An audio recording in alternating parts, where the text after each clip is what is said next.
So I just finished reading Harry Potter and the Cursed Child about an hour or so ago, and I have a lot of feelings and emotions, and I don't have anyone to talk to about them. So logically, I thought I should sit down and talk to my camera because I haven't done that in a long time. I read it in a day. It was so weird. It was the first time I got to go for a midnight Harry Potter release. I was finally old enough to go and didn't have my parents being too scared to let me out of the house that late at night. And, it was something else. I mean, the event itself was a lot of fun. I saw a bunch of people I knew there, and it was nice to catch up with them for a minute while also reliving my childhood and thinking about all the good times I've had reading Harry Potter and seeing the movies and thinking about how much it's helped me grow as a person. And that being said, I don't view this with the other 7 books. It's like fanfiction, honestly. It's like pretty good, like, for fanfiction, but in terms of everything else. And I was watching I'm Sarah Snitch's video on YouTube about this, and she was saying so many points that resonated with me that I needed to get out. One of the things she kept touching on in her video was that so many of the characters don't actually sound like themselves. And obviously, like, I'm going to talk about spoilers in this, so if you haven't seen it, stop watching now, maybe read it if you want to talk with me about it. And, like, I should have known it wouldn't have been as good because it just says, like, original story by J.K. Rowling, and then it's John Tiffany and Jack Thorne are the ones who, like, really wrote it. It's a new play by Jack Thorne, who's done a lot of great things for theater. I was reading in his, like, little about section in the back. Was it him who did Once? Oh, John Tiffany directed the stage adaptation for Once, which is one of my all-time favorite, like, Broadway shows. So I was a big fan of that. And they both have, like, great theater credentials, and as someone who's been a huge theater kid, like, her entire life, it was a good script, but it was fan fiction is what it more felt like. Alright, now I'm gonna get into, like, my little baby analysis, because I'm an English major and I can't help but analyze anything and everything in my life. None of the characters act like themselves. Harry is such a douchebag to his own family, and I mean, it starts off where we pick up from the epilogue in the last one, the 19 years later, and it's like, what if I'm in Slytherin, says Albus, and James is, like, teasing him, and Harry has that great thing that he says to him about, like, the Sorting Hat takes into consideration what you want. It doesn't always have to be what it should be. Like, you can make your own decisions, and, like, Hogwarts is going to be great, and just, like, Albus isn't having that. And I just feel like Harry was doing a really bad job parenting and wasn't talking to Ginny at all about everything that's going on in, like, their kids' lives. Like, if you have James who's being, like, a shit kid to his brother, which, like, yeah, siblings don't get along well, especially at that age. Like, being 11 and James is, 12? Yeah, because he's going into his second year. Like, you need to communicate with your kids more, and that was, like, a huge thing that was, I felt Harry was so much better at communicating, going through so much more serious shit, like dealing with Voldemort, for one, that, like, telling his son that he wishes that he wasn't his actual son, and that, like, I wish I didn't have you in my life. Like, no parent should ever say that to their child, nor should a child ever say that to their parent. It's not right. It makes both of you feel like shit, and it's just, Harry wouldn't have done that. I felt like the Ginny in this, too, going off of that, because I have a lot of strong feelings about Ginny Weasley, because she's terribly portrayed in the films, and is such a great character in the movies. I felt like she was pushed to the side too much, and there were moments throughout it where I was like, well, what's Ginny thinking of all this? It very much became, I'm Harry Potter, and I handle everything by himself, but, like, you're married to Ginny Weasley, like, you have kids, you can't have kids by yourself. I just wanted more from her, and felt like she was being pushed aside like it was the movies again. I thought that Ron was acting really stupid. He makes a comment to Hermione at one point about, like, oh yeah, I kind of regret being drunk when we were married, which, like, would not have happened. I'm sorry. I read a lot of fan fiction when I was a kid for Harry Potter, maybe even tried writing it, but, like, no, Ron and Hermione have something different. Like, he wouldn't have gotten so drunk to marry her, like, ugh. I'm also not editing any of this, so I'm really sorry for these ramblings. You get to just see how I am right now. I loved I loved Scorpius. I thought he was great, and I loved his relationship with Albus, and I thought it was so great that we're seeing Slytherins who are actually people. Like, it's showing that there's so much dimension in this house, and you don't have to be the stereotypical bad guy when you're in Slytherin. Slytherin does not mean that you're necessarily bad, it just means that you're more cunning, and you try to do what's best for yourself instead of what's best for others. And that's not necessarily a bad thing, you're just an ambitious person. And so having characters that just were more actual real life people and not just always the bad guys as we've seen them in the original series was so refreshing to see. But I hated that they were so clearly in love with each other, and at the end it's like, man, almost asked out Polly in that other world. Because, okay, I know that the time traveling thing is kind of hard to get by in Prisoner of Azkaban, but in this, it's like, what are you doing? Honestly, I mean, having a time turner that can only work for 5 minutes in the past, cool concept. I liked the, tensions that's added with the limited time. But also, it's like, oops, we fucked up the first time, let's go back again. That trope is way too tired, and I was really upset to see that it was used in this. I also was upset, I just had a lot of things I didn't like. Mainly Cedric Diggory. I thought it was really interesting to have him back in the story again. And I really liked seeing Amos as an older man and seeing that relationship, and seeing too for Harry how he carries all of the mistakes and all the peoples that have died because of him in some way, shape, or form, how that affects him now as an adult, and shows again just like Harry needs to communicate, which I feel like he should have learned, after like the 7 years at well, not all at Hogwarts, it was 6 years, but you know what I mean. You get what I'm saying. Oh my god, this is so ridiculous. Delphi, I thought, was a very interesting character. I'm so all over the place, and I'm really sorry. But Scorpius and Albus are in love with each other. I know I forgot about that. The romance with Delphi that's trying to be forced is weird. I don't like that whatsoever, but I really liked Delphi as a character. But she too, like, the type of character she was just felt very much like a fan fiction. Like, here's this girl who's actually the daughter of Voldemort. Oh my god, you never saw it coming, and she just wants to know her dad. Like, it's so much like fan fiction, it was hard to take it. Like, I kept waiting for myself to just, like, refresh fanfiction.net to get, like, the next chapter or scene. The format, too, it's weird having it not be a novelization. Doesn't mean I didn't appreciate it. I like reading things in different formats. It's just, it didn't feel true to what I grew up loving. And I wanted Albus and Scorpius to admit that they were in love with each other, because they so clearly were. And even if it's not a strictly homosexual relationship, like, why don't we make one of the characters, like, or both of them bi?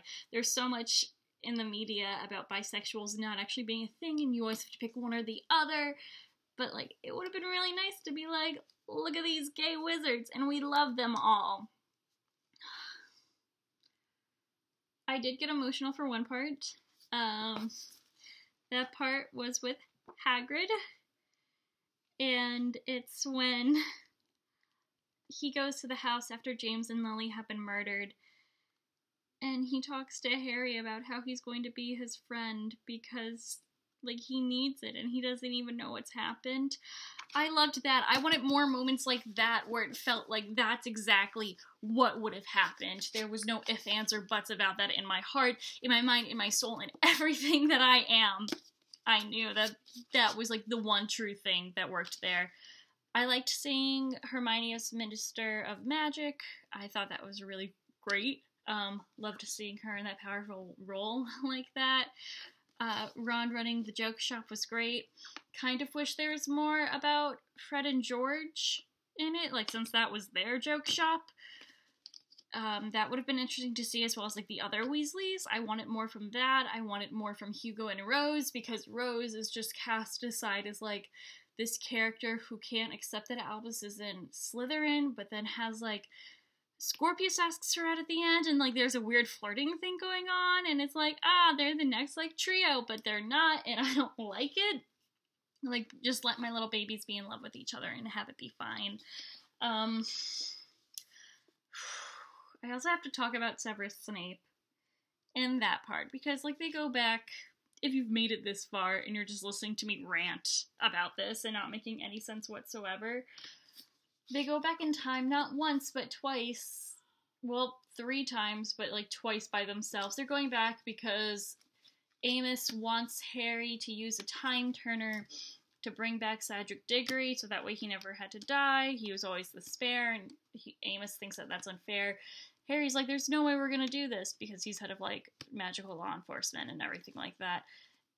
And Albus is there, and he hears it, and, like, Delphi kind of, like, manipulates him and makes him think that it's a good idea, so they steal the time turner, which I really liked how they got that. It was in the office of Hermione, and it had a riddle that's very similar in my, like, mind to the first book, when they have to drink the potions to get past the fire in order to go down, like, when they're going for Voldemort at the very end. I really liked that. That was a nice callback, but, like, they go back twice, and one time Albus doesn't come back because Harry's dead, and so Snape is still alive, and Scorpius is like, you're the one I'm going to talk to, because you'll know definitely that there are alternate timelines, and it'll make sense, and, like, Severus is all, let him know I'm happy he has my name, like, I'm proud of it. It just felt like the people who think that Snape, like, wasn't an awful person, because he was, you can't deny it. It's so creepy what he did for, like, to Harry for all those years, because he was in love with Lily, and just because he's in love doesn't mean that it's okay for what he did, because Lily turned him down several times. Like, there was never a chance but holding on. It's like the creepy guy trope, and I hated that. I hated that so much. I hated that he was friends with Ron and Hermione, and I didn't like how in the alternate timelines it always was like a, isn't it weird that we're married in a different universe? Like, it's not that weird. That also felt like too tired to be used in here. There was just, I wanted so much more from it, and I feel like I just went on fanfiction.net, and this was what I got. I liked Harry talking to Dumbledore and calling him out on his shit about how you never really loved me, and you were, like, pressuring me to save the world when I was just a kid. I thought that was really great for Harry, for himself to, like, grow from all the trauma that he's had. And also, I liked seeing that he's still suffering from all of that. That sounds so wrong, but it's just nice to know that he isn't totally over it now that it's been 19 years since Voldemort's been gone, and it isn't, like, too absurd that he still struggles, and there are triggers in his life that still bother him, even if his scar doesn't hurt all the time. Also, it doesn't make sense for Delphi to be the daughter of Bellatrix and Voldemort, because Bellatrix is so prominent from Order of the Phoenix on, really, that, like, couldn't really hide that they had a kid for that.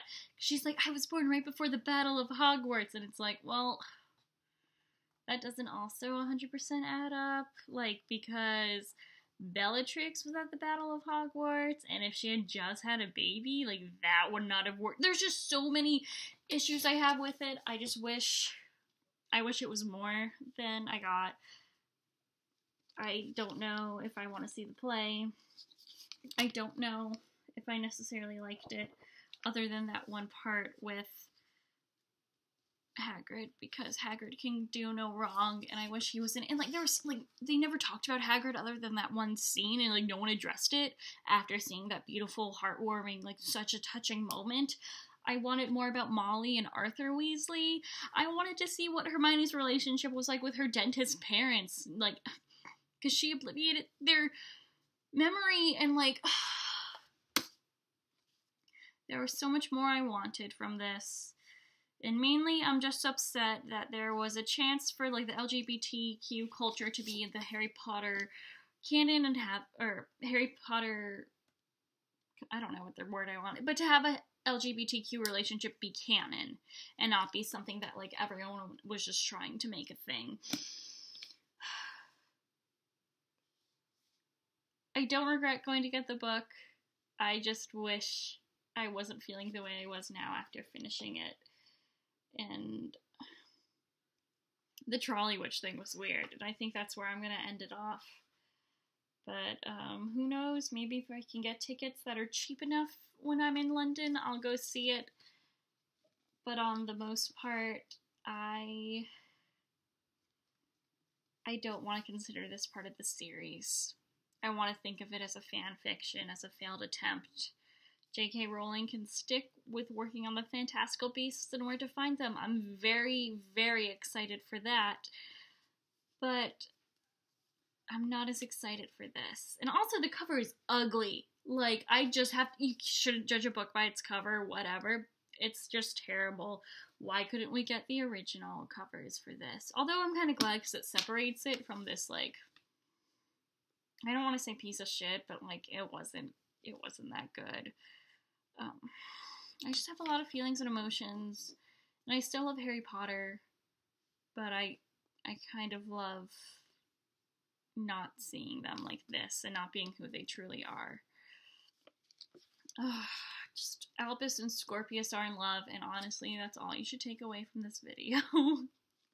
I hope this wasn't too rambly. I know it was, and I know it didn't make any sense, but I just needed to get this out into the void because I don't have anyone to talk about these things with.